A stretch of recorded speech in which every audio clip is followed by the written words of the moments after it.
Record. All right, ladies and gentlemen, welcome back. This is Zed Daily, episode 16. Today, I have the truest detective of Zed Run with us. How you doing, BG?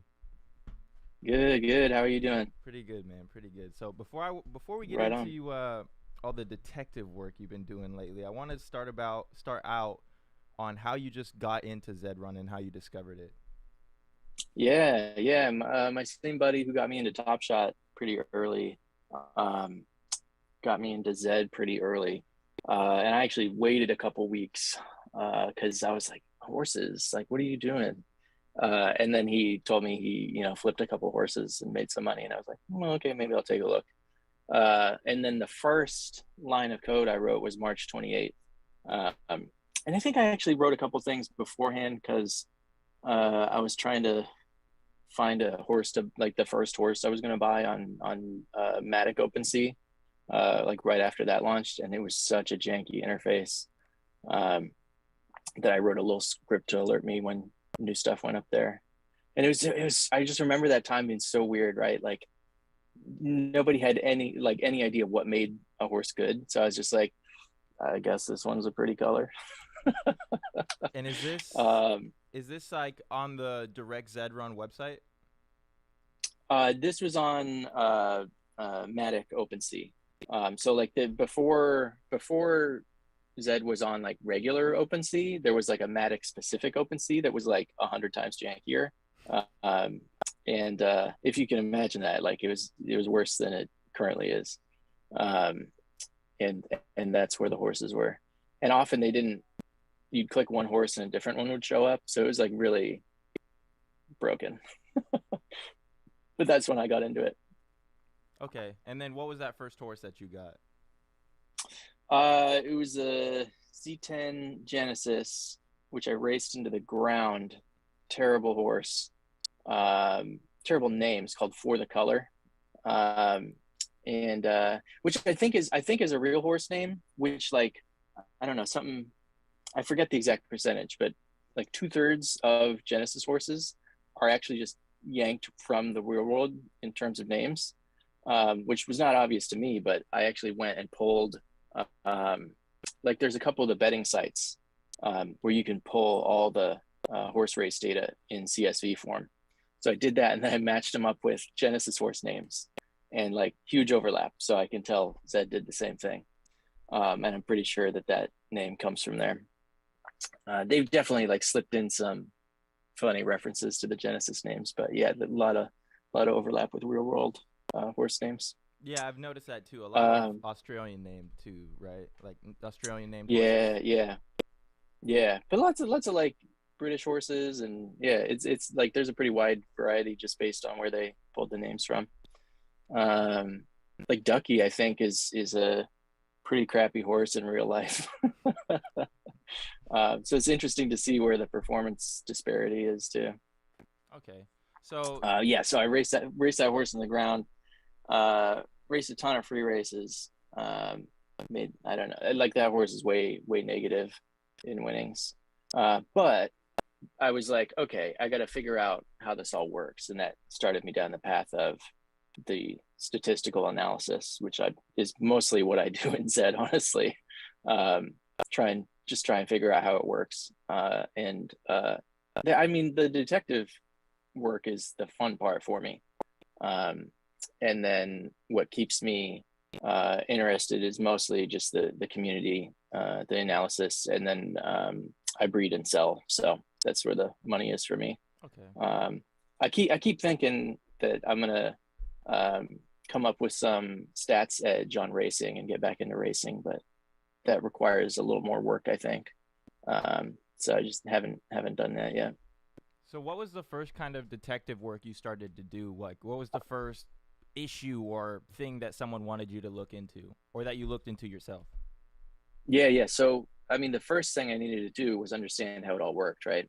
Um, and that required having all the data. So, having to figure out how to scrape the chain for all of the chain data, how to scrape Zed's APIs for all of the data that was not on chain, which is a lot of it. Like, there's not a lot of data on chain at all, which is,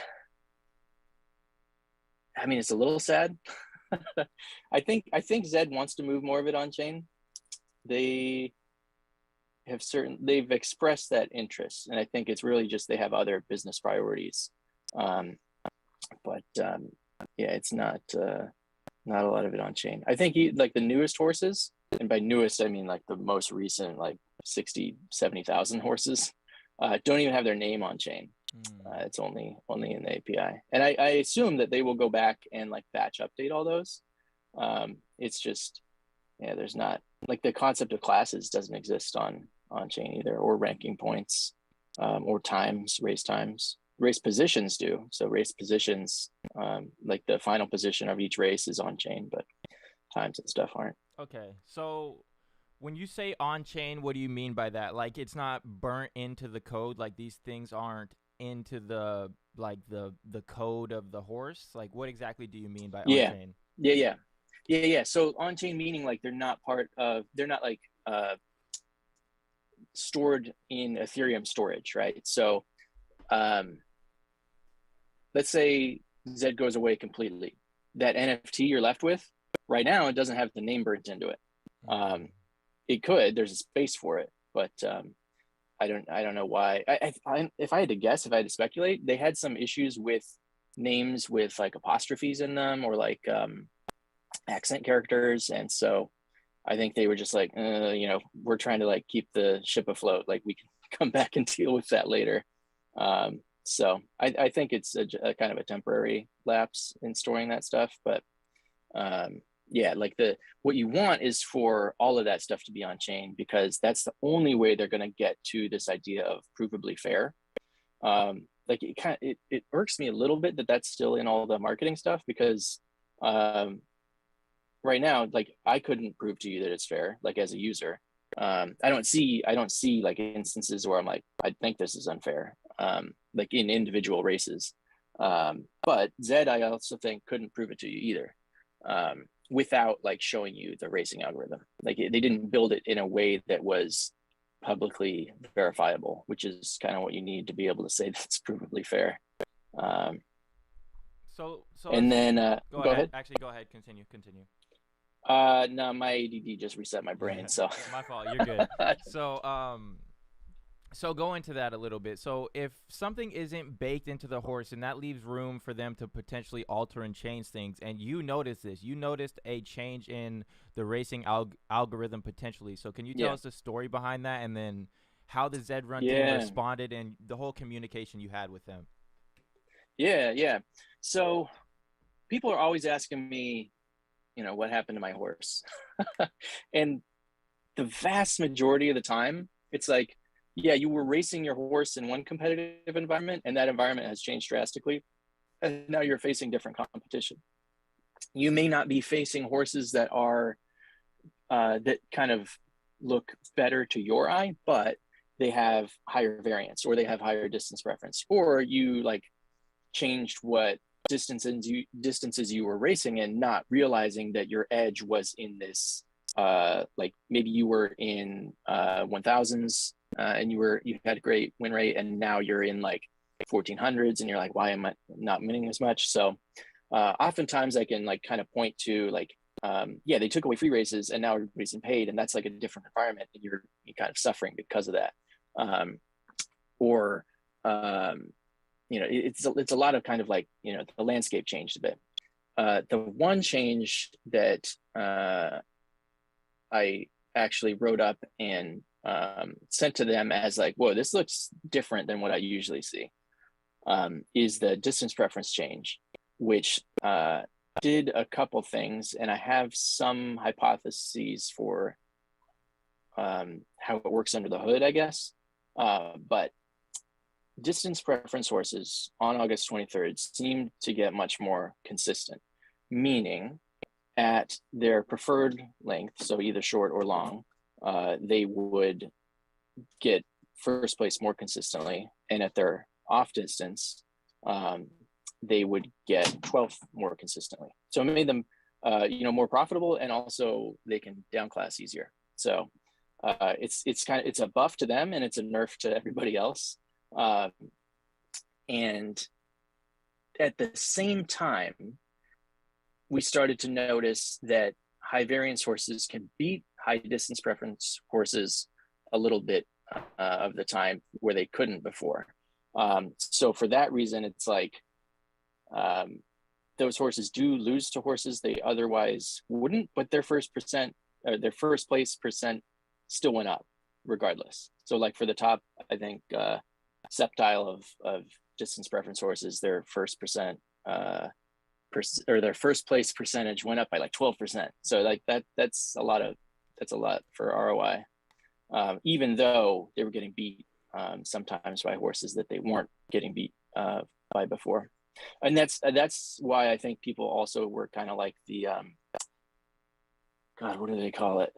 The spook chain. They're like, oh, the spook chain is gone, which I don't necessarily think so. I think it got softer, like that phenomena that people talk about when they talk about the spook chain. So my hypotheses about how it's working on the back end are that potentially distance preference is a smaller component of total performance per race, which might explain why the variance horses are beating them more often. And then at the same time, there is, for every race, it seems like there is a global role for how much distance preference applies for that race, for all 12 horses in that race. And that was going negative about a third of the time, meaning that if you have a negative roll on a race like that, the higher your distance preference is, the worse you do. And I think it was implemented that way because in the absence of that, those horses never get beat in their preferred distance, which is, one, would be pretty easily detectable, and two, it gives people a shot and kind of keeps them guessing. And that negative roll seemed to go from a third of the time to a tenth of the time. So it's a pretty drastic decrease. And that's the part that made those horses more consistent, because they were only winning at their off distance on a negative roll, and they were only losing at their preferred distance on a negative roll. So, that you make it like 3.3 times less often, and those horses get way more consistent. So I wrote that all up in the threads on Twitter. It's exactly what I sent Zed. And I was like, this seems unintentional. Like if people notice, I feel like, they might freak out, because this is like not the change I see where it's just like, yeah, it's just competition changed. And so some horses got better, some horses got worse in that environment. I'm like, this is like something pretty drastically changed. And if I can figure it out, somebody else is going to figure it out. I talked to some of the larger stables, and they're like, yeah, that's why we're buying distance preference horses right now, because we noticed that they're winning more. And I'm like, okay, so people are acting on this information. I kind of prodded Zed a few times to own up to the change, communicate it in some way, and they did not. So the other piece of this story is that around the same time, they decreased the variance in finish times. So people caught on to that because people were looking at finish times and graphing them, and they're like, whoa, like the variance decreased quite a bit. And I was kind of like, well, times are already like pretty far removed from the actual performance.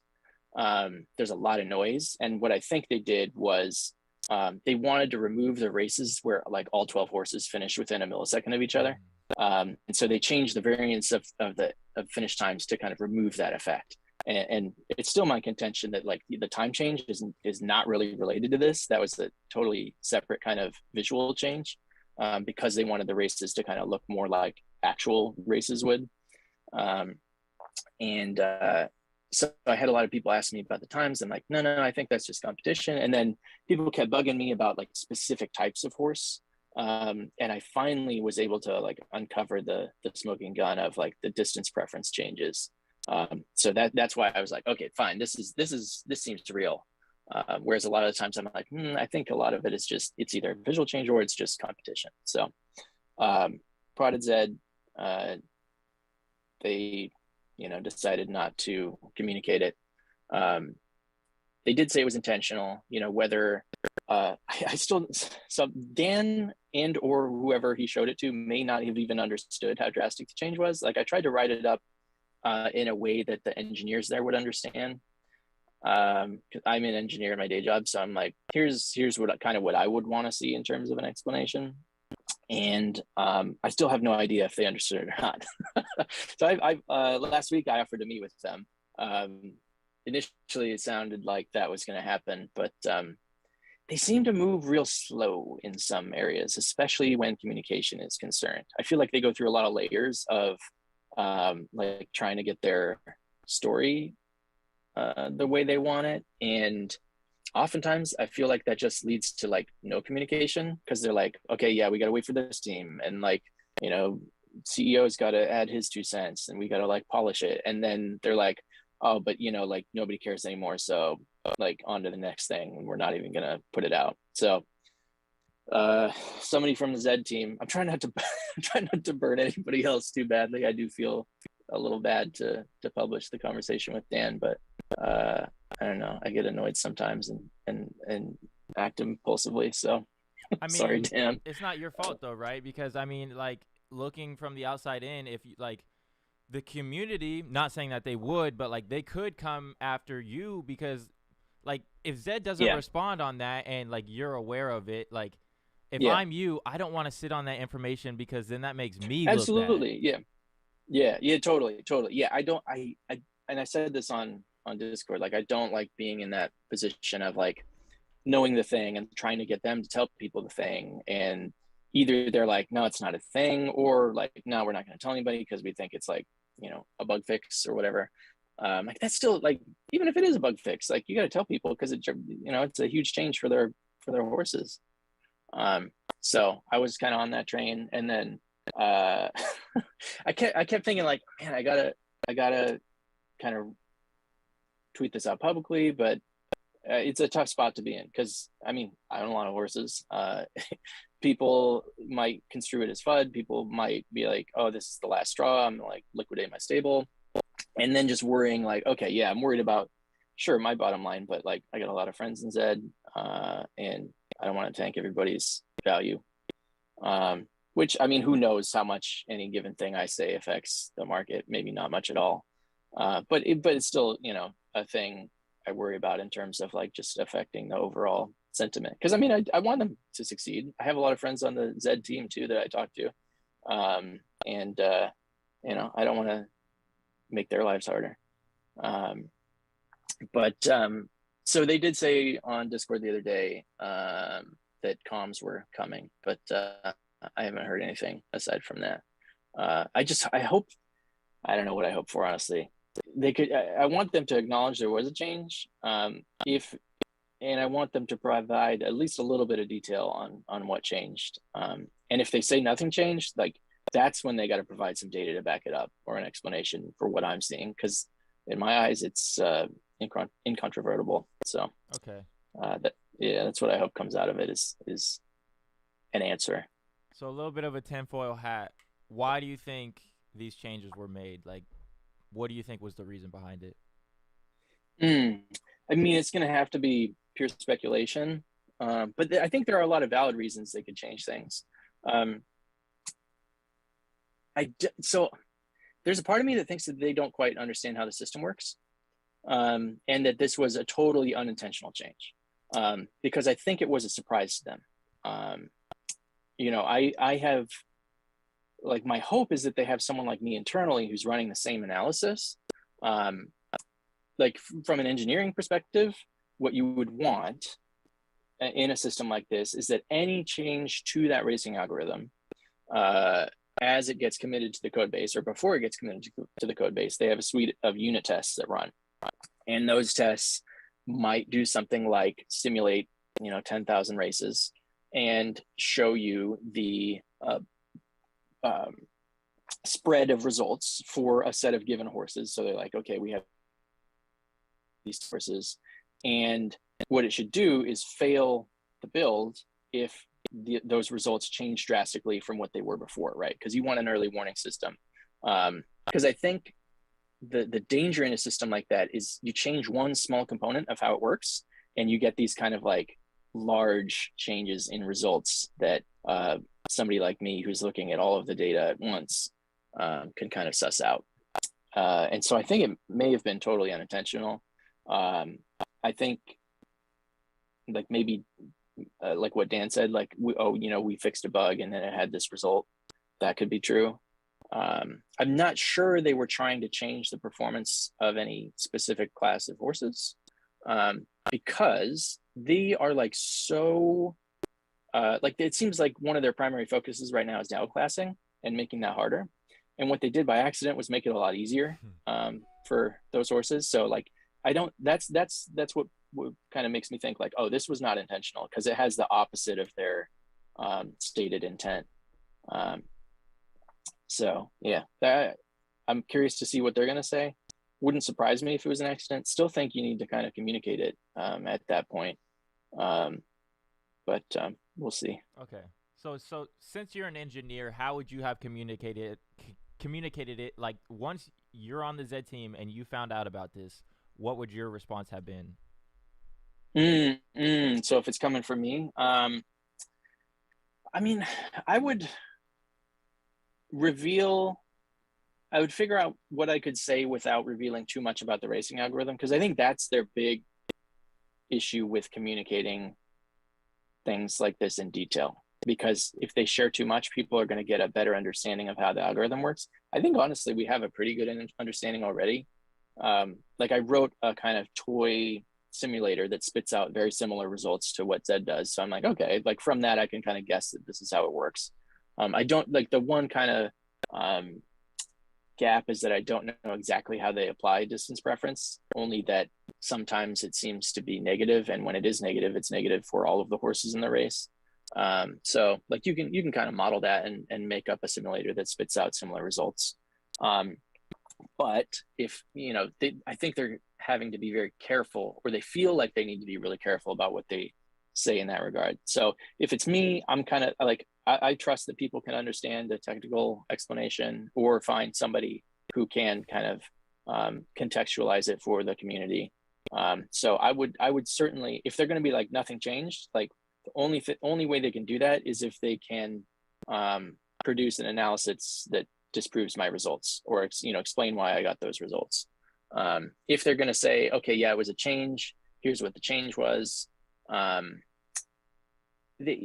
think they feel a little bit hamstrung in what they can say, because it directly relates to the racing algorithm.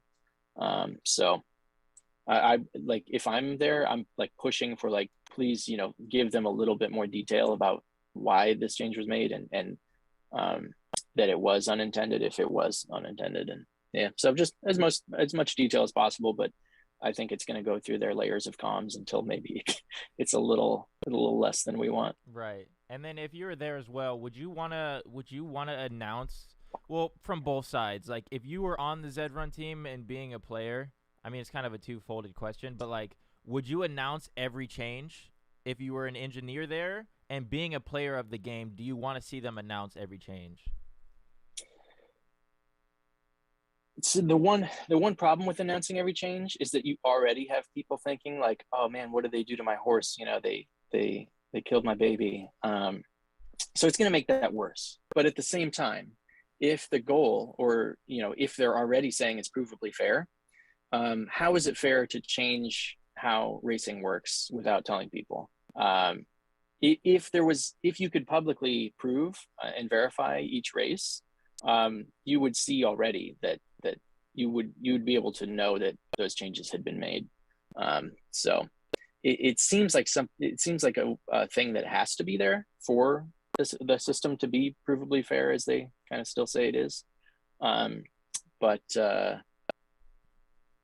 I if I'm there, I'm announcing like, hey, we made some tweaks. And I think the way to do it that minimizes people kind of getting into tinfoil hat mode is to use the concept of seasons, where it's like, hey, we're not changing anything for 3 months. At the 3 month mark, we kind of take into account how everything is working, like the kind of profitability range of all these horses, and make small tweaks, so that like, okay, like, yeah, the last season was dominated by a very specific type of horse. We're going to kind of take another look and see if we can't spread the wealth a little bit, right? Like I know people worry about it being too fair, where every horse, like, with the rake, like just loses a little bit of money and nobody's kind of like cleaning it up. There is a lot of, that's kind of where the skill comes into play, in breeding or in assessing or in joining races. But the horses shouldn't all be the same. So I think that also gets into another thing, which is breeding should, I think they're going to make it more complicated. I hope they do. So there's less of a random component to it, because once that's there, I think the kind of skill increases as well, or the potential for skill to matter more. Yeah, I really like what you said with seasons, because yeah, we'll know within this time frame we're not going to have any major changes within this time frame. So if I have a good horse, I can run him for say these 3 months. At the end of the season, Yeah, he might get nerfed a little bit or something, but I know for this time yeah, being I have a killing. And if you don't have a good horse in that time, you just be like, "Hey, come back next season and it right. might be a little bit better," right? Yeah, yeah, yeah. I think that solves some of their problems. I don't know if it creates new ones, but I that's kind of like my pie in the sky. Like it would solve the kind of people worrying like every week, like, oh, what did they change? People DM me all the time, like I was at 20% win rate and now I'm like 5%, and I'm like, that's kind of how variance works. Like Zed is like poker in some ways. You can have a bad run. And they're like, but I haven't had a win in like 30 races. And I'm like, that's kind of nothing though. Like, uh, like you will have bad runs like that. And then sometimes in very few instances, I can look back and be like, oh, like, no, you're in a different environment because it seems like they made that change distance preference. So, on like before and after August 23rd, you can make an argument for like, okay, yeah, that's a real change. But a lot of the other ones are like, yeah, no, the competitive landscape is much different. Okay. And then I heard that it reverted back, that they made like another change recently. Has it been the same since the August, or did they make another change? Yeah, it's still the same since August. People notice that people have these kind of dates in their mind of when things changed again, and often that's like, the start of the first tourney, and then the end of the first tourney when they took away free races, and then start of the second tourney. And I'm like, yeah, like that's competition changing. Like a lot of horses were activated that had just been sitting on the sidelines, or horses went away when they took free races away, and now you're racing in a more competitive landscape. So my kind of next big project I'm working on are graphs that show this stuff in the context of all of the other changes that are happening in the game. So you can actually see, like, here's when the first tourney started, here's when the first tourney ended, and kind of look at how things changed over time in the context of those kind of major changes to the competitive landscape. Gotcha. And then I saw you tweeted last week that did they up the rake for a week or something like that? What was the deal with that? That's an issue in their data. So it looks like in the data that they went up to 19% rake for 2 weeks in May. I talked to Miguel about that. He's going to get that fixed, because I looked on chain and that was the payouts were the standard 10% rake. It also looks like in the first week of May that they went to 0% rake, but that may also be an issue in the data. I just haven't spot checked one of those races yet. On the race results screen, it does show that they paid out the total prize pool. I just don't know if they actually did that on chain or not. So they did not increase the rake. It's one of those things where I'm like, oh man, like this is wild. And I tweet it out, and then somebody's like, no, I think that's just bad data in their API. And I go look, and I'm like, it is. Gotcha. Gotcha. Yeah.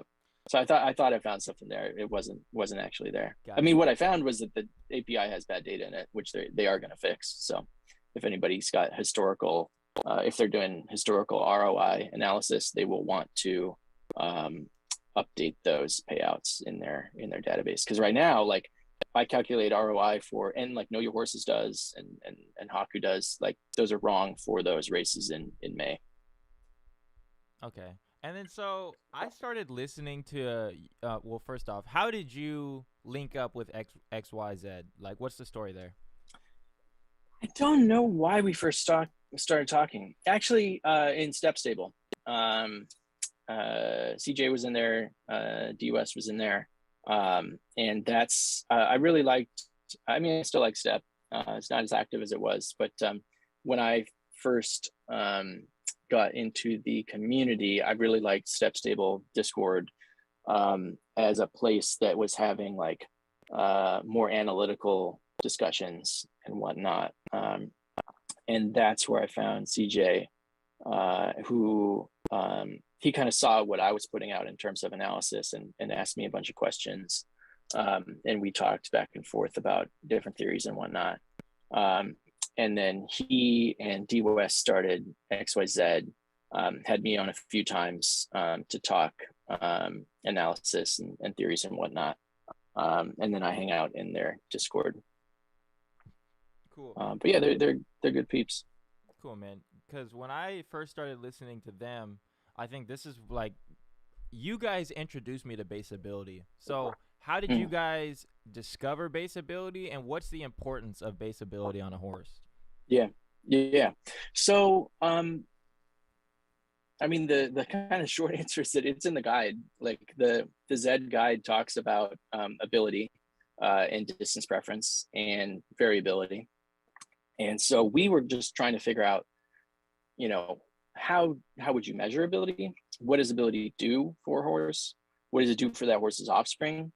And I guess the short answer is the way I model it is ability and variability are the mean and standard deviation of a normal distribution that each horse has. So, like if you plotted all horses on a line, each horse is like a little peak, and some of the peaks are wider, like if you have more variability, and some of them are like very sharp peaks if you don't have much variability at all. And the thing about variability is that if you're high variability, you're going to get first more often because on the extreme good end, you can beat horses where you normally couldn't beat. And then you're also going to get 12th more often because you're going to, if you lose, you're like going to lose bad. So that's how I model those two things. And then distance preference is kind of, there's somewhat of a question mark. We can see the effects of it. I don't know exactly how it's applied in the racing algorithm. But we can ascertain what a horse's distance preference is really well, especially with historical flames data. That was a total gift to the analysis there because it made it very stark. You could do a little bit of it with odds, but the flames make it very stark. And your question was, what does baseability do, and how did we find it? So yeah, I mean, like they kind of talk about it in a certain way, so we went looking for it. And I think one of the criticisms of the way we measure it, which I agree with, are that if you look at the mean class of a horse as an indication of its baseability, I think it works great as a population measure, but it doesn't work great for individual horses because you have a fairly you can tank your horse down into a lower class. Your horse, the way I kind of see that though is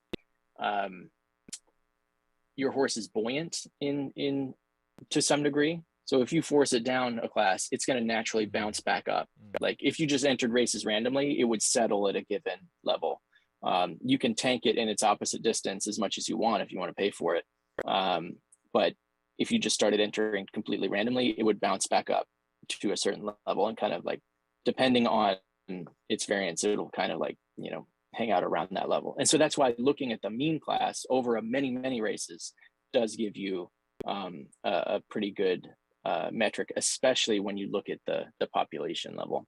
And then the other thing is that for breeding, what seems to happen is that horses end up in a class that's the average of their parent mean class minus a certain amount. And that is that's a very strong pattern in the data. So it kind of reinforces how we think about base ability. And then the other thing that's missing is like there's no correlation to parent variability or parent distance preference. So I think those things are completely random at birth, which is a bummer in some ways. And in some ways, it kind of helps you to breed more cheaply because you don't have to like find the highest distance preference horse and breed with that horse. You can breed with a cheaper horse and hope that you win the kind of breeding lottery. So I hope they add more skill to that. Jeff had mentioned on one of the Twitter spaces that they want to take another look at it. And I think that's going to be a big part of the future success of the game. Yeah. So what's your favorite type of horse? Like if you had to pick one, like just coming in, you could pick a either distance preference horse, a base ability horse, or a high variance horse. Which one and why?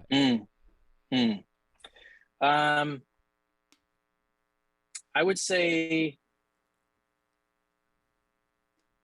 if you only get one,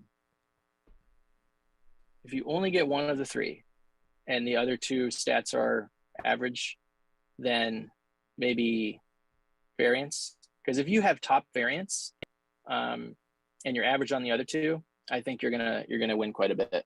Now the problem in the current Racing Point setup is that if you win quite a bit, if you're getting lots of firsts and 12ths, you're going up.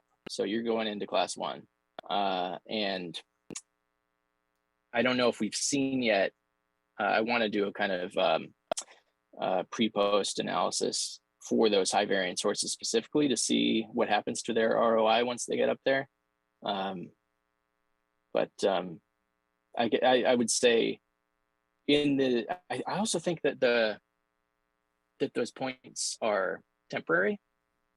Like the new ELO class system they keep teasing may have kind of different characteristics to where a high variance horse doesn't have that same issue. I'm not sure. So I am very curious to see how the new ELO system kind of shakes out and changes for everybody. Okay. So for us smooth brains, what is ELO and how would that work? Because the way I look at it is if we don't have these sponsorship races to where there's extra money coming in, is it just not a quarter flip at the top? So can you kind of expand on what ELO is and how that would play out? Yeah. So ELO is named after a dude whose last name is Elo, and it was invented for chess, like measuring chess performance. So it's a measure that is was designed for head-to-head analysis. And the kind of magic of it, and they also use it for like sports teams and whatnot. But the kind of magic of it is if you beat somebody, if you have a low ELO score and you beat somebody with a high ELO score, then your points increase a lot and their points decrease a lot. And if you have a high ELO score and you beat somebody with the low ELO score, then your points increase a little bit because like it's expected that you beat them, and their points decrease a little bit because it's expected that you beat them. So it kind of takes into account prior performance, and it takes into account the expected outcome.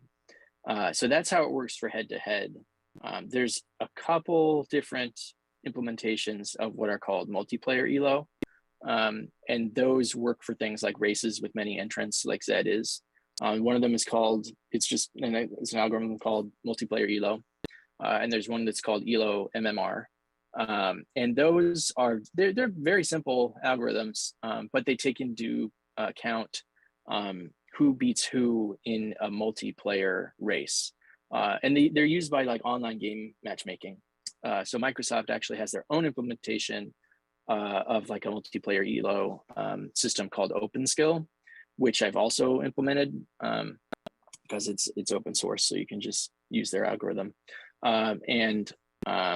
So I slice and dice it many ways. So I look at OpenSkill, I look at a class specific ELO, I look at a length specific ELO. I tried a top 6 ELO because as I mentioned previously, if you're a high variance horse, you get first and 12th a lot. So 12th for those horses is not necessarily a bad outcome. And so like, should you penalize them statistically for getting 12th?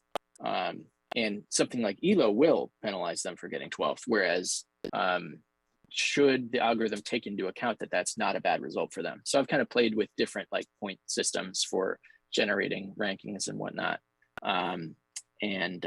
You kind of, that's the thing you have to look at is like, should you just include like the top 6 rankings and just discard the bottom 6 because they're maybe like a reverse mirror image of the top 6 sometimes. There's a lot of nuance to it, which is like why this is why I'm still interested, because I feel like I've had to learn a lot of statistical analysis methods to make sense of any of this.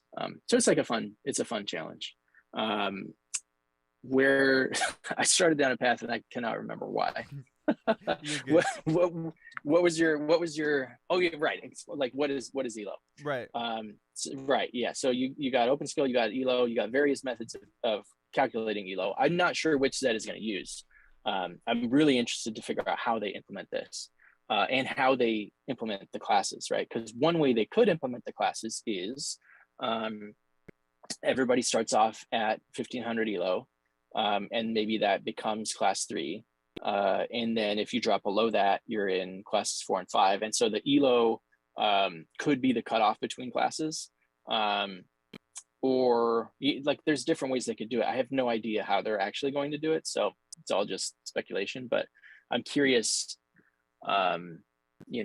what they are going to choose. And I'm excited to do some, like, just like I did the retroactive analysis with the new class point changes, we'll do the same thing with ELO, just to kind of see like where horses would end up given however they implement it.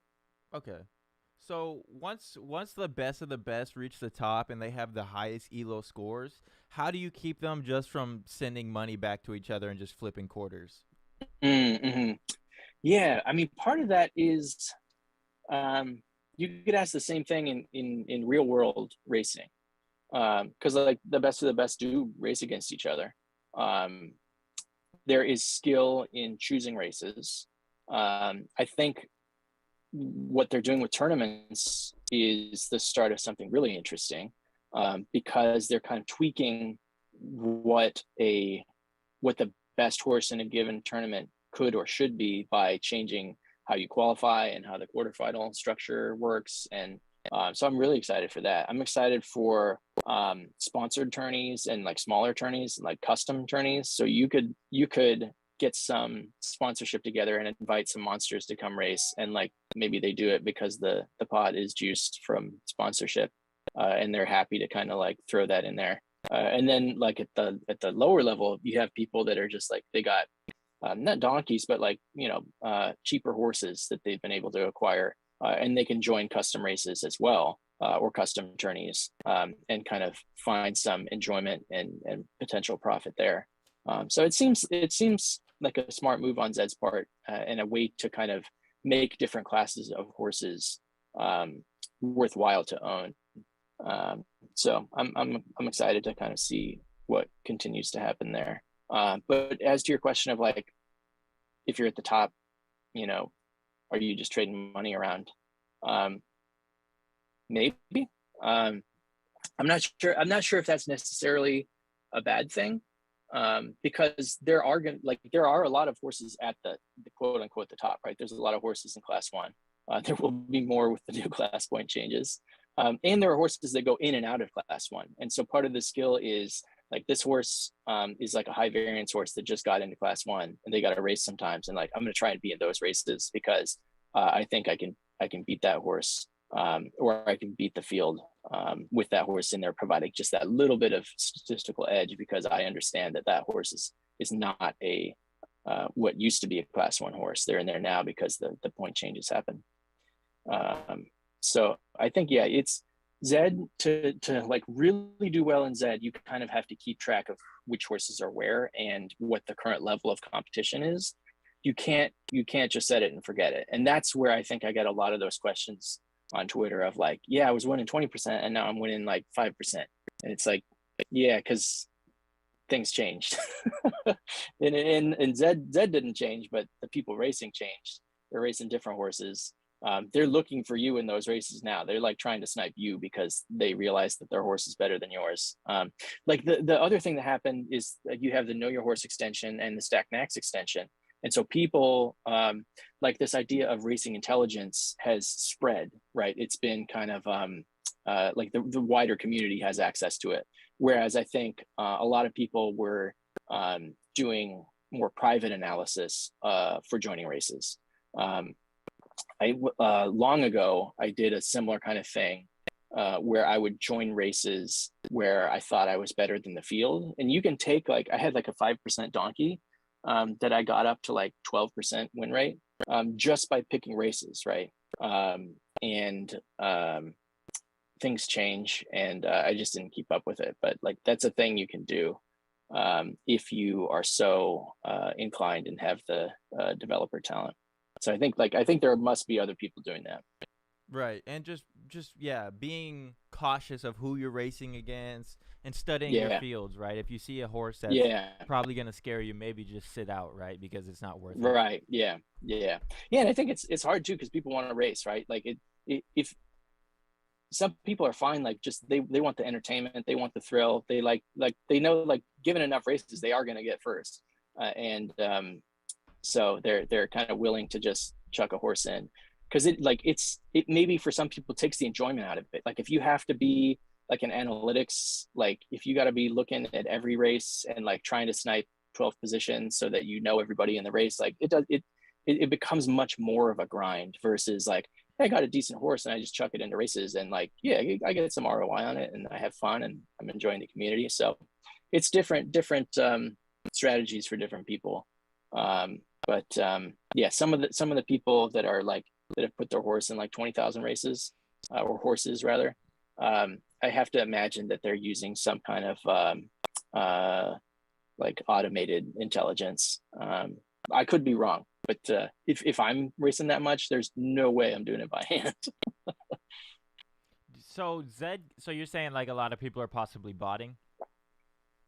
Not necessarily botting, not entering automatically, but looking for specific conditions. So like you could imagine looking for favorable fields and have a little thing on Discord that tells you like, yo, join this race. Oh, okay. And I think Zed has made that harder because they have drastically clamped down access to their API. I think to prevent people from botting free races, but it probably also has the effect that like anybody using those type of like racing intelligence tools, like it probably affects them as well.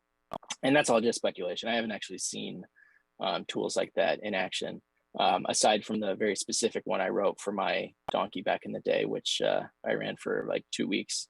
So that was like my proof of concept for like, oh yeah, you can make a donkey win more. And then that scared me a little bit because I'm like, man, somebody else is doing this with their donkeys and just like juicing them from like 5 to 12%. Like that might change how much they're worth. So like, are people doing that and then chucking them on OpenSea and like people Ah. are going to get burned? And I don't know, honestly, is the answer. Because you can go look at race history and see like, oh yeah, no, they won against a bunch of donkeys, but I don't know how often people do that versus like, oh no, yeah, it says 12% on Haku, so Yeah, it doesn't I'm say gonna free buy it. races. It's a paid race, so I'm gonna get this one, right? Right, yeah. All right. So going back a little bit, I give you the keys to Zed. You can change one thing right now. You can bring back odds. You can take away flames. You can Mm, take away stamina. Whatever you want to do, change whatever you want. You can change the racing algorithm back to what it was before they changed it. What are you changing and mm. why? That's tough because I don't. So the one thing I would want to change is I would want to add betting, Okay. um, and because I think that would absolutely turbocharge everything, right? Like the amount of people you would pull in, like if you could just bet on races and you don't actually have to buy or breed horses, like people are going to be throwing money at Zed. And I think the only reason they have not done that um, is because of regulatory reasons. Because if you're like betting is different than a game of skill and yada yada yada, so they got to get all their jurisdictions they got to figure out which jurisdictions they can allow betting in. I don't know if they have any plans to add betting. If you look on the mainnet racing contract, that's published, so they used to publish the code to some of their contracts, and if you look on mainnet for the racing contract, you'll see there's code in there for accepting bets on horses, which is not in the Polygon version. So when they moved from mainnet to Polygon earlier this year, they took that out, and I think it's for, if I'm speculating, but it's probably because they're like, we're becoming a real company now, like, you know, people, we're talking to investors and stuff. And so we got to actually care about the legal ramifications. And so that's my guess. But yeah, I would head betting. Okay. Because I think you would pull in, the community would just, you would pull in so many people. I've been trying to figure out, like, how can you layer betting on top? And you can't do it in the traditional way because, like, a race fills and then it kicks off, you know, seconds later. So like, there's no time to bet. When they had that like 18-hour queue, I was like, oh, maybe you could add betting to that. But you could do things like, you know, betting on a horse's 1 week win rate or something like that. But that's just me kind of daydreaming about how they could add some stuff. But I like that. There's nothing stopping anybody from kind of layering that on top, and I'm kind of wondering when we're gonna see that. Maybe do like a betting category. So maybe like a regular race category like we have now, to where the race will fill in 5 minutes. But if you wanna hop in the betting, it'll fill 16 hours from now, but the prize pools will be juiced from the betting money too. Yeah. That could be interesting. Or like just betting on turnings, because those are gonna take a while to run. So I like that. Yeah. There's I'm curious when we're going to see like the first Zed market on Poly markets, which is it's like a binary option style. So you can you're essentially buying shares in a given outcome, and then the outcomes pay out at $0 or $1. So I should go there and tell them, like, the tourney qualifier list, be like, yo, add some options for these, because they accept community markets. So that's one outcome you could see. It's just the timing, right? Like, the final race doesn't run too far after the other one, so you just have to get the timing right. You think you would just have to pick a horse from the start and say, I think this horse is gonna win, and then just let it ride all the way through? That's going to be harder, because an option market on like 200 plus horses is going to be tougher than like just the final, like, pick one of these 12. But you just want like enough time to have action in the market. So if you have a day, maybe that's enough for people to place bets and whatnot. But yeah, I hope we see something there, because I think it would bring in a lot of people who like the idea. They want to bet. They want to try and make money that way. There's still a lot of analysis and kind of statistical edge that you can have. Like, somebody's going to be the Zed Bill Benter and crack the code. But yeah, I think that would pull people in. Yeah, I agree as well, because my homie last night, like, he kind of bet on diamonds, but he gave me the $3,000 for the buy-in. And like, oh dang, yeah, so it's kind of like betting on my horse. Congrats, by the way. Yeah, thank you, man. That was, man, the video, you can see I'm nervous as hell, and that's raw emotion right there. I was just happy, man. Totally, man. But that's awesome. That's betting right there, technically, right? He doesn't have a horse of that caliber or that can compete in a race like that. But he was just as hyped, just as nervous, just as scared as I was, because we both had something on the line, you know? Yeah, for sure. And that actually, like, the poker analogy too, I think applies there, because often people stake players in poker. So similar type of deal. Yeah.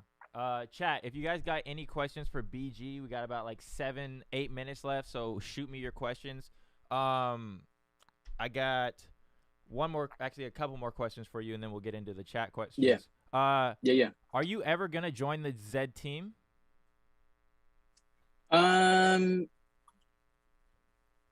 So my I got two problems, right? I like my day job. I got stock options that I are still vesting, so it would have to be an amazing opportunity for me to leap. Two, if I do join the Zed team, I basically can't talk about it publicly anymore. Um, and like you get NDA'd, and so the fun for like I would be able to see if I was right on a lot of these guesses I have about how things work, and so like that's enticing, and kind of being able to have an opportunity to improve things. That's enticing, but like I would kind of become a ghost community because I just wouldn't be able to kind of share to the same level that I do now. So yeah, probably I've offered some very specific help in contracting, and it didn't seem like they were interested in that. Just because I assume that they don't like kind of like temporary relationships, because it's like, okay, well now you kind of understand how things work, and you're gonna leave, and so my guess is that they don't want that type of relationship. So they want to keep people and put them under NDA and kind of lock up the knowledge. Yeah, man. Yeah, because then you can't speak your mind, right? Like you can't come out and say Yeah. like they did this, blah blah blah. They're like, no, BG, we gotta mute. We put BG on mute. Yeah. But Yeah. but So go go ahead. ahead, go ahead. Sorry. Oh, I was just gonna say, like, the fun part for me is kind of the analysis and sharing the analysis, right? And kind of seeing if people think it's right, if it's wrong, answering their questions and whatnot. So that's the fun part for me. I don't know if I want to make that the full-time job. Right, yeah, mixing business with pleasure. Because AC Wolf, he says, Yeah. say for the little stables, we love you, BG. They're saying the Zed's tool is very cool. How much will the Zed's tool cost? I have no idea. I think Shady announced pricing in the Discord. I'm not affiliated with it. I know, like I've talked to Shady a bunch about theories and whatnot. So on their site, they talk about how they kind of took the stuff I talk about and how XYZ talks about, and a lot of their own analysis, and kind of blended that together. They came up with something cool. I try to stay pretty neutral on things that cost money, just because I don't want to be like, yo, BG said this tool is good, but I played around with it. It is an interesting tool. I like Shady. That crew is cool people. So that's my thoughts on it. Cool. But I don't know how much it costs. How can we get confidence back into the market? Yeah. So I've posted this a couple times, but there's a Wikipedia page on the lemon market problem, and it's an interesting. I think it applies to Zed, because if people can't accurately assess the value of something, they're not going to pay a lot of money for it. And one of the ways that you can be confident in the quality of something is if you're sure that quality is not going to change, right? So Zed communicating or having a plan for changes to the racing algorithm, or being able to speak to the distance preference change, I found, I think is going to help with confidence there. The tools that help you kind of assess quality of horses are going to be helpful there. It's confidence will help in one of two ways. Either people can assess horses, and so they're willing to pay more money for horses that they can assess are higher quality, or it brings more people to Zed, and then there's more demand than supply, and then prices go up because of that. So I hope Zed just keeps, like, it seems like this week they're kind of on a roll with changes that people like. So I hope they keep up that momentum. Seems like they're getting people that they've hired recently kind of involved more. It takes a lot of like hiring saps your momentum quite a bit when you're doing it. And then once you hire people, you still got to onboard them. So like that one new person is like taking up 3 people's time, because you got to train them. Like they got questions, they need like a mentor. So it's like you can't just add people and have them ready to go from day one. It is a long process, but once it seems like they're kind of hitting that stretch where like, oh, these people that joined like 4 months ago are starting to be really useful to the company and providing value. So I think it's improving. Yeah, because we're getting update after update, tournament right after the tail of another tournament, and like you were saying, it's gonna take time for those new people to get settled in. But if they're all remote, right? They all live in different parts of the world. Like imagine having to train the new guy, and you guys aren't even face to face to where you can explain something to him. Like I'm sure that's I'm sure it's a pain to get everybody settled in, but it looks like you said, everybody is starting to get settled in now. We got another question in chat. It says, "What is the negative roll percent nowadays?" 10%. It went from 33% prior to August 23rd to 10%. And I can actually verify that real quick if my computer cooperates. And I just hit my coworker up and said I want another 15 minutes before this meeting, so I got a little bit more time. Cool. Where's Wizard at? Okay, so we got our slope, and then here, I can share my screen if people are interested in this. Oh, it says you disabled screen sharing. Oh shoot, let me see if I can. I don't Cool. think I know how to do it. All good. Share screen. Multiple participants can share. Maybe that. Did that fix it? Yeah, it did. Okay, cool. All right. Okay, hold on, let me cool. Go so we've got slope. We want to look by era. We want less than 0. So yeah, in the original or the odds era, we were about. And I'm also just looking at specific time frames. So let me clear some filters here.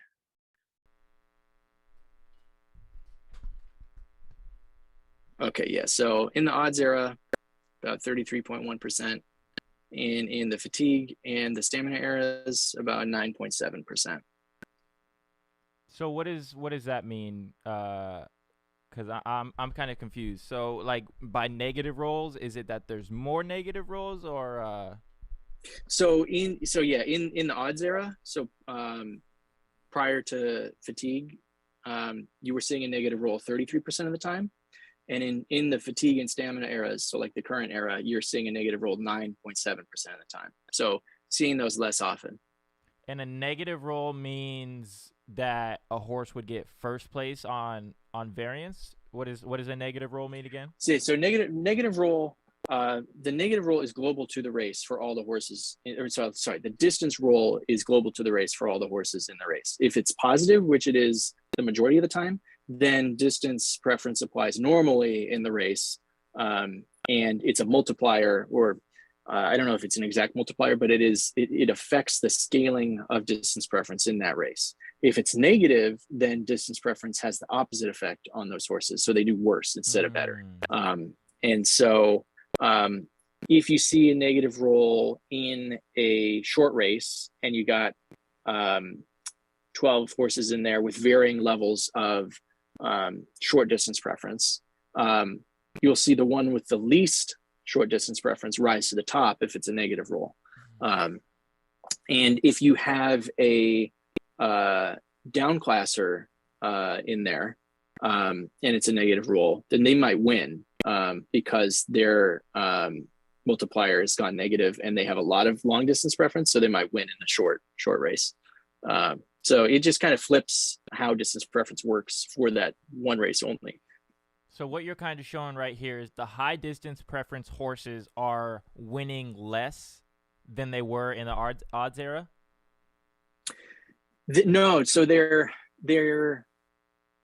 distance rolls are negative less often, meaning that those high distance preference horses are more consistent in both their preferred distance because they're getting first more and their off distance because they're getting 12th more.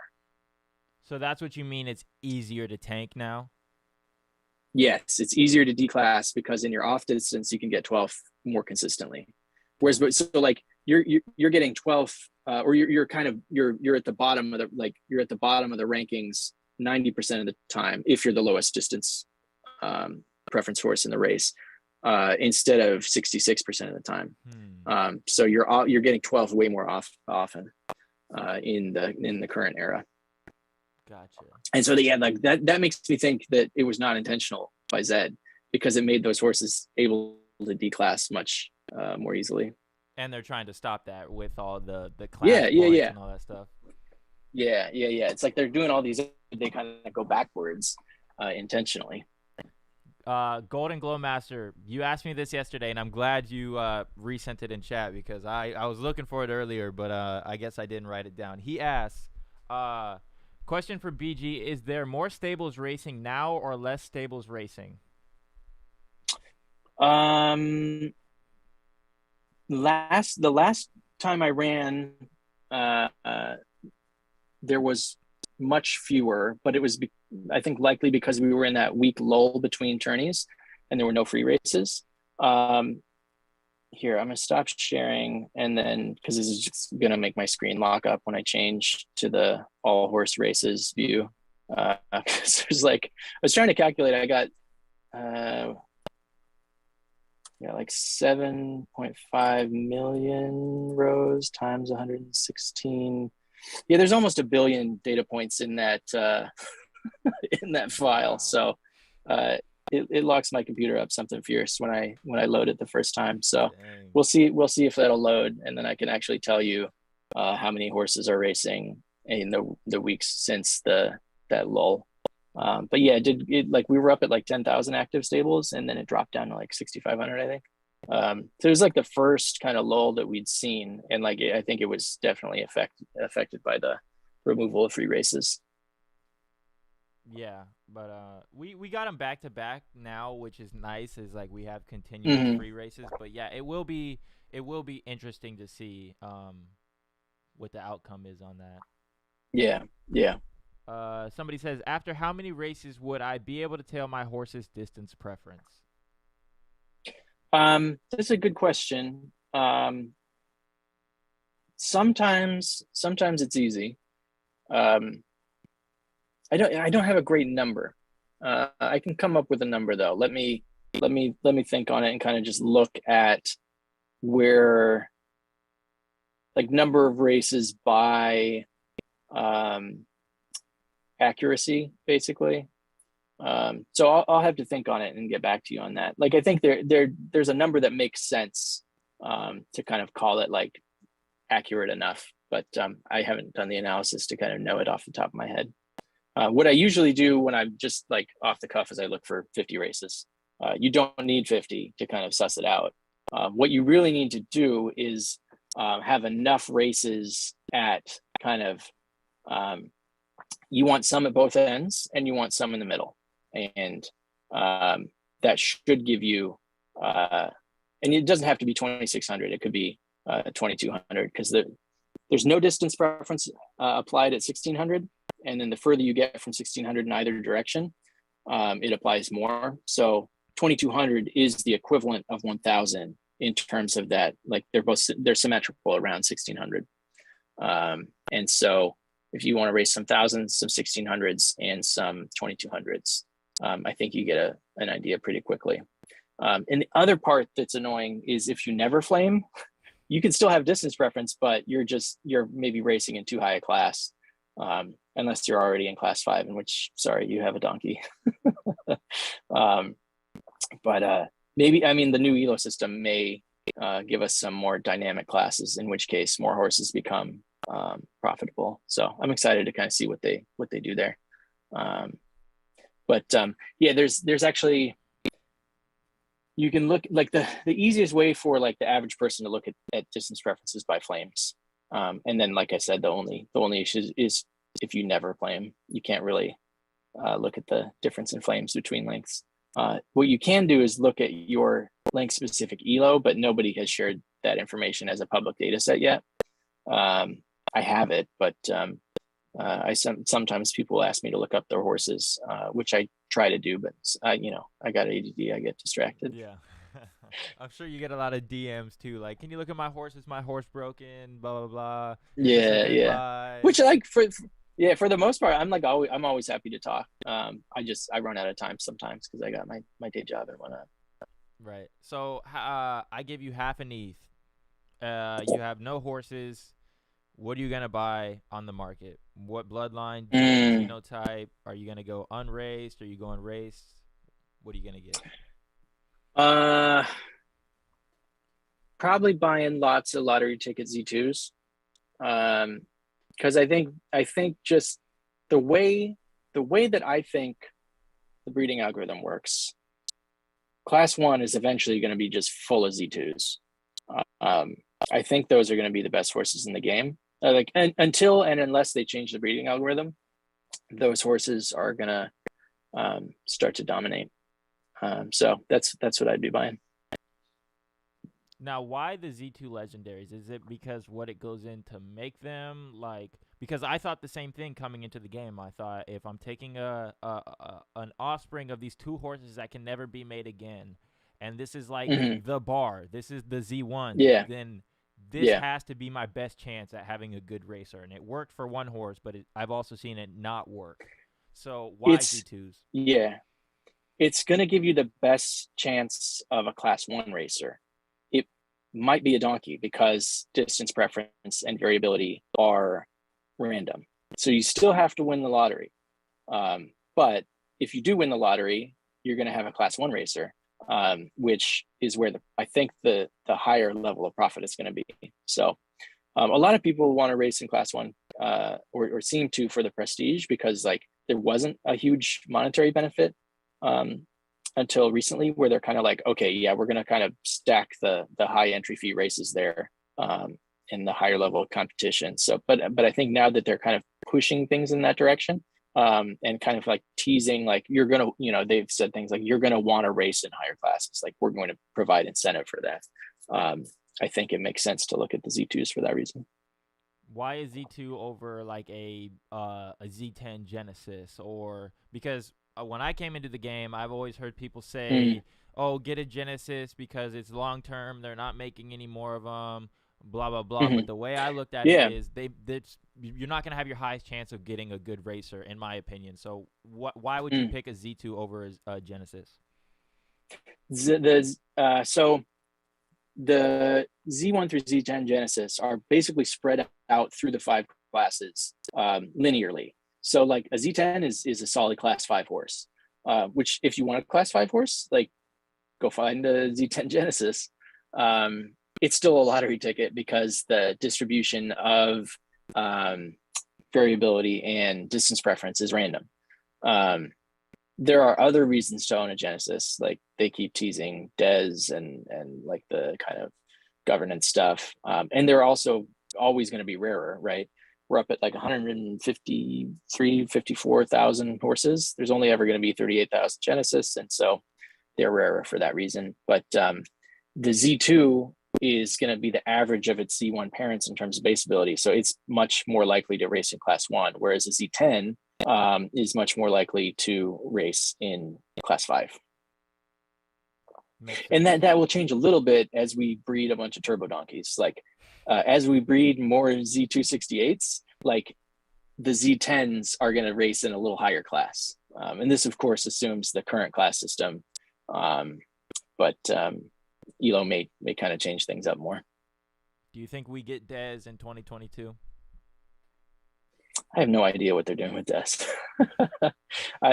I just hope we get some kind of comms or roadmap on it, because like they were dropping lots of just random shit about it in Discord, and it seems like the information dried up, which again may be for regulatory reasons. Who knows? But it seems like they would certainly want to like make sure their ducks were in a row if they did something like that. Yeah, I agree. BG, do you got any questions for me, bro? Man, who you see the Kraken game recently?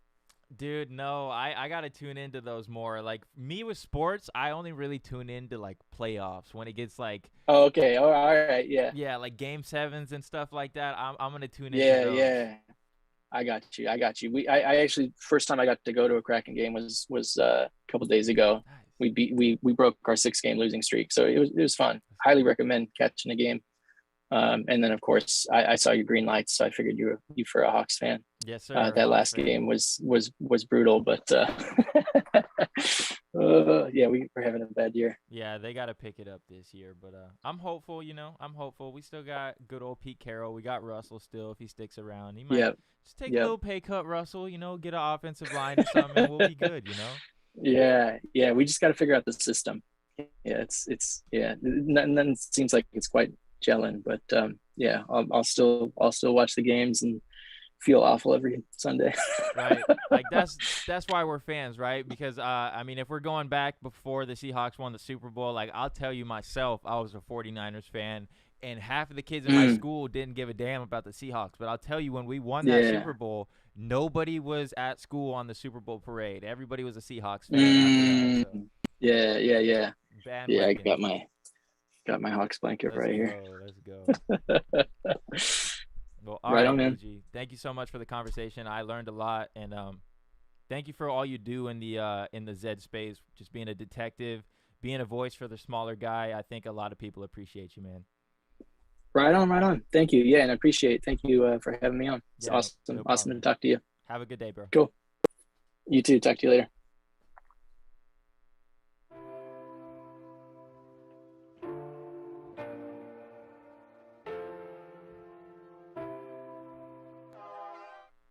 All right, we are back. We're back.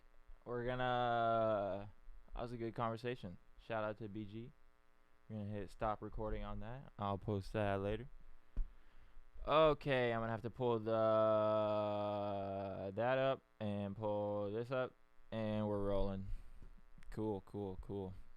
That was a good conversation. Thanks for shooting in your questions for BG. I appreciate that. Let's watch your replay. Let's do it. Let's watch it. Why'd I pull this up over here? I want to keep this over here. I'll go here with this. Actually, we'll just pull this over here. Chitty bang bang. How's everybody doing in the Fibonacci Cup? I got disqualified this morning, but yeah, we had a pretty good night last night, so I'm not too worried about the Fibonacci Cup, to say the least. Let me pull up this. What in the world is this? Is anybody ever seen this when trying to get into Zed Run? What is that? Hold up. Let's try this again. Zed.run.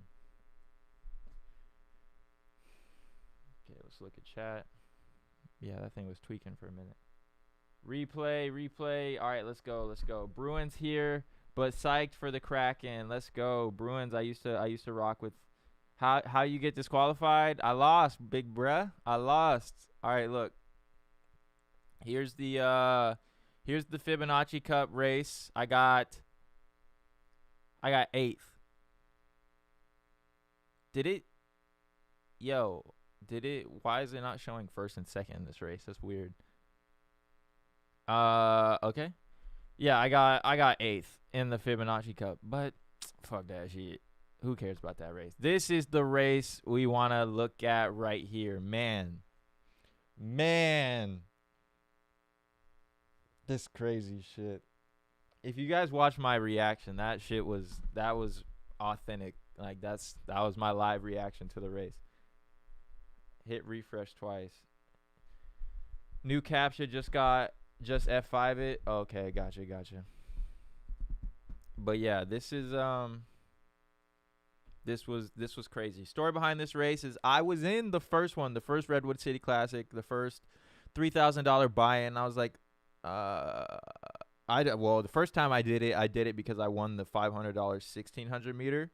And so I had the 3,000. I was like, I can enter this race. I'm going to take a shot at it. I know I can beat Crimson Chin because I've done it before. So I was like, all right, well, I'm going to hop in the race. So the first time around, I lost. Absolutely got dusted. I got 12th. No, I didn't live stream. I recorded it. It's my last posted video. But we'll watch it right here. The last posted video was my live reaction to it. But $3,000 buy-in, first place gets 44, second gets 18 grand, and third place gets 11 grand is what I got. Now my homeboy sent me 3,000 for the buy-in, so I had to send him. He sent me like 0.7 for the buy-in. I sent him 1.5 back, and then I kept the rest. So it was a good day for sure. We'll pull up here. Yeah, this is a crazy race. Watch Milk Bar Mania cut, and then Crimson Chin almost catches us. Dude, imagine. This is a $75,000 race, and it finishes in like 50 seconds. It's like a 50-second race. This is I've never I've never been this nervous in a minute. I've seen Milk Bar Mania with the crazy kick. I was like, uh-oh. And there goes Dez. Both crazy kicks. But here comes Diamonds. Now, I knew it was a good kick when I put the mouse in front of the horse, and he's still breaking over the mouse, right? Like, I can put it right in front of his face, and he's still going. So I was like, oh, we're good. I thought we were going to win it, and then Solid comes up, and then here comes Crimson and Sentinel. I was getting a little scared. I was like, man, we might get pushed out. I was nervous right here because I thought we were gonna win. I was like, oh my gosh, if we get fourth, that would have hurt, dude. That would have been so rough because come back over here, come back and we go and look at Know Your Horses. Diamond's profit would have been, yeah, the ending was tight, Bot Lady. It was crazy. So before I hopped in that race, his profit was at 0.8. The buy-in for that race was 0.7. If I lost that race, we're at 0.1 profit. And that would have hurt. But a lot of people's horses got wrecked by hopping in that race. Like, this is the highest highs and lowest lows with Zed Run, you know? Like, when you win, you win. When you lose, you lose. But, like, us 3 won. So, like, our charts look good. But if we go look at a lot of, like, we all know Milk Bar Mania is a good horse, a great horse. But, like, now look at her chart. And that could have easily been me yesterday. Like, bro, that's rough as hell. That's rough as hell. $3,000 buy-in, didn't get it, and then lost it again, and then now you go negative. Like, man. Knowing you have a good horse and seeing those stats, negative ROI, that has to be sickening. But you can turn it around in one race. All they have to do is hop back in the other sponsored race, and they'll turn it right back around. Milk Bar Mania will be profitable again. But a lot of horses went unprofitable after that race, and that one's rough, man. So we're going to try and hop in some races here if we can. Let's see if we got any of our distances. I don't see any of them. 1,800 meter, maybe. I mean, we're only a 13% winner there, so I'm really not too comfortable. And then there's Bonnie Parker and Jumbo and all these big dogs. Yeah, so everyone racing their best horse in Pity Cup. That's crazy. So after we won the 11 grand, I was going for glory yesterday. So then we won now it's 11 grand. And then I went for the $500 buy-in again to, you know, get another 3 grand. Didn't work out. And then we go to this race, 7th. So I'm glad I raced in this race yesterday because, well, one, I paid off my credit cards, which is nice. And I'm using Stacked Nax. S-T-A-C-K. Stacked Nax. My favorite plugin, to be honest, you just go here, hit extension, download it. Now, what does StackNax do? It kind of like tells you, gives you like a little bit more of a feel for the field, basically. Like, so we go up here. We'll see in Class 1. If I don't click on any races, we see like these are all my Class 1 horses right here because I'm clicking on Class 1. If we go to Class 2, it'll show me all my Class 2 horses, but I just don't have any. But, all right, we go Class 1.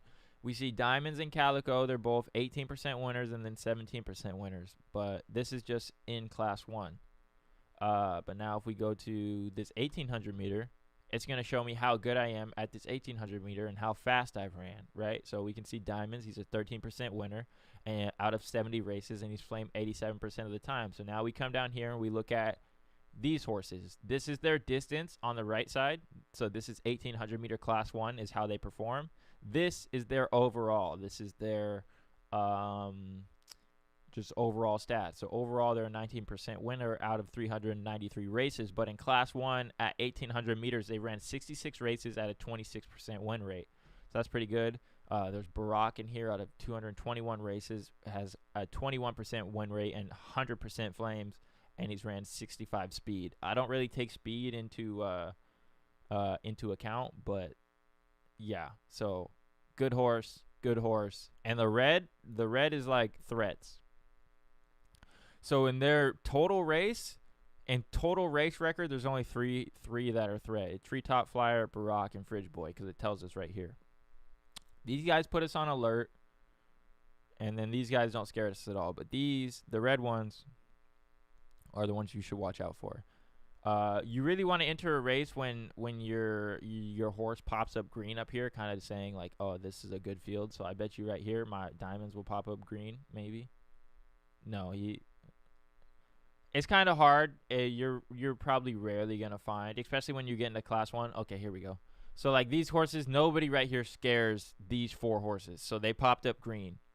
So when I was talking to BG about scouting races, this is what he means. Like people are seeing like, oh, this horse has a good chance at 2,000 meters and the $5 buy-in against these horses because nobody scares me. I see his stats. He's only won 7%. He's only won 20% out of 25 races. He doesn't flame, right? So this is Stack Nax. That's how you use it. Game changing. In the guide, am I reading it wrong? That's why I'm asking. What say stamina doesn't count in cups, so can you race 30 in a row? Oh,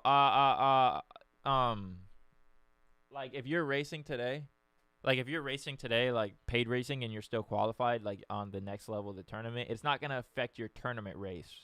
So if your horse is fatigued and you fatigue him, like today you run like 9 races and it'll show that he's fatigued in paid racing, he's not going to be fatigued in your tournament race. So it's not going to affect his performance in the tournament race. It says you don't have to worry about Stam returning to full in the tournament race.